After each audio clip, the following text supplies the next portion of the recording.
folks at Y Combinator and Wilson Sonsini figured out is the right way to structure this is to write the safe post-money. So the current safe, you go to whatever is the website that has the safe so you can download it, you will see it's a post-money safe. That means that I, as an investor, if I offer you a safe, let's say it's a $3 million safe, that is a $3 million post-money safe, right? So my investment is post-money. Now, one of the advantages is you know the dilution because all your investment is post-money. I, as an investor, are getting two advantages in addition to that. The first one is I don't have to worry about who came before me.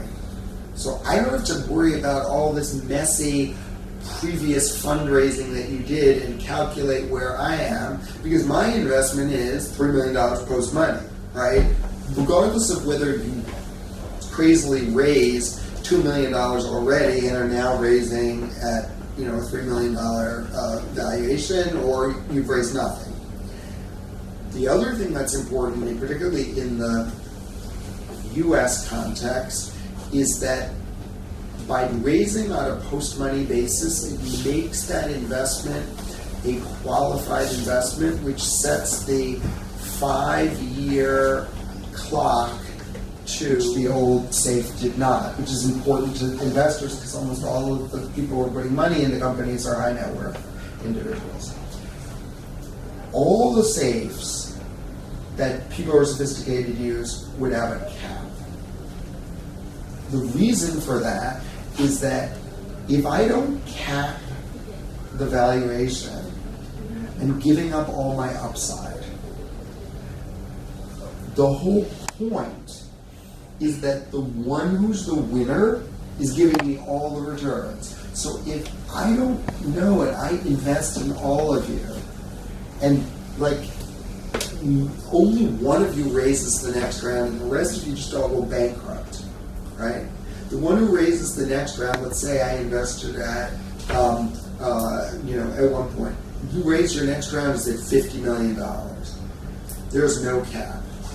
What did I just do? I just got some puny little discount of 20%, so I get 20% on this investment over 2 years. If I want to do that, I should buy a piece of real estate, right?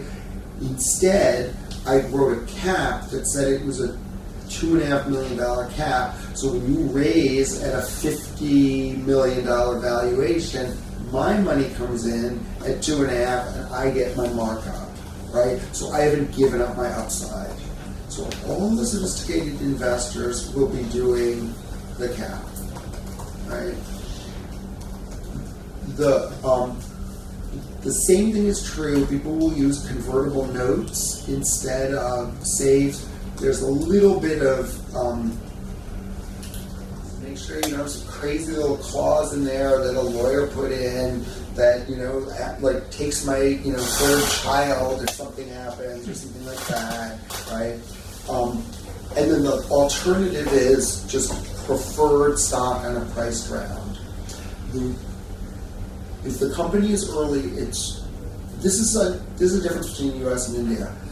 People are not doing priced rounds on early small investments because the transaction costs are too high. It's about $50,000 in legal costs in the U.S. on a priced round. So if you're doing a $300,000 round, it's price prohibitive. A safe is effectively free, so that's the structure. So that's the first part. The second thing is that people will write in on investment structure key contract provisions. And it's really important for you to understand that they're there for a reason, and you probably can't negotiate about that. The first is that people like convertible securities because they want that preference in the event of liquidation, but they want the upside, right? So that's the whole point of a convertible note.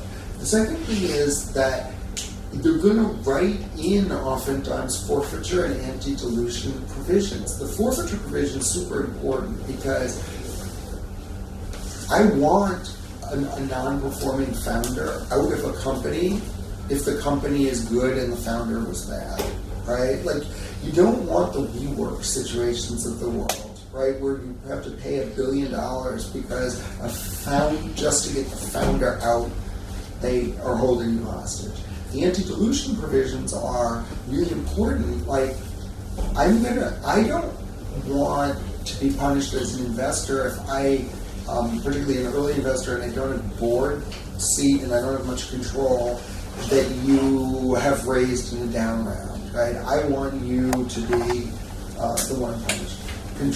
Control rights. Like, I may very well want something where I want to be a minority stake shareholder in your business, but I want to have disproportionate control over really important decisions, and the way I'm going to do that is give me control rights over certain things or covenants in the deal where you have to get approval for me if you're going to make major decisions, right? All of this is sort of like standard stuff. And the last point is that the investment will almost certainly be staged. You're not going to get all the money that you need at once. You're going to get money over time by hitting milestones. And the idea here is I want to minimize the amount that I have at risk. I want to assess your progress at milestones. I want to gather that information over time. That's the whole point of this staging. Like, this is important because almost every founder I know does this backwards, right? They're like, how much money are you raising? I'm raising a seed round of $1 million. Why? Well, I'm going to raise $1 million and it'll give me like a year and a half's runway. I'm like, why are you doing that? Right? That's really hard. The investor is going to say a million things are going to change and you have a bunch of milestones that you need to meet before that year and a half is over, right? So it's going to be a very long and difficult discussion for you to raise that $1 million round, right? Why not raise a $300,000 round to hit a particular milestone? You raise a $300,000 round to hit a particular milestone. If you don't hit the milestone, guess what? You don't deserve more money. You do hit the milestone, you raised a little bit of money at a low valuation, your next raise is at a higher valuation and your dilution is better off. So founders always think in terms of, I'm going to try to raise all this money at once because it's such a pain to raise money. The reality is it's not such a pain to raise money if you only raise the money that you need to hit a milestone, right? And you do it at what is a reasonable valuation to the investors.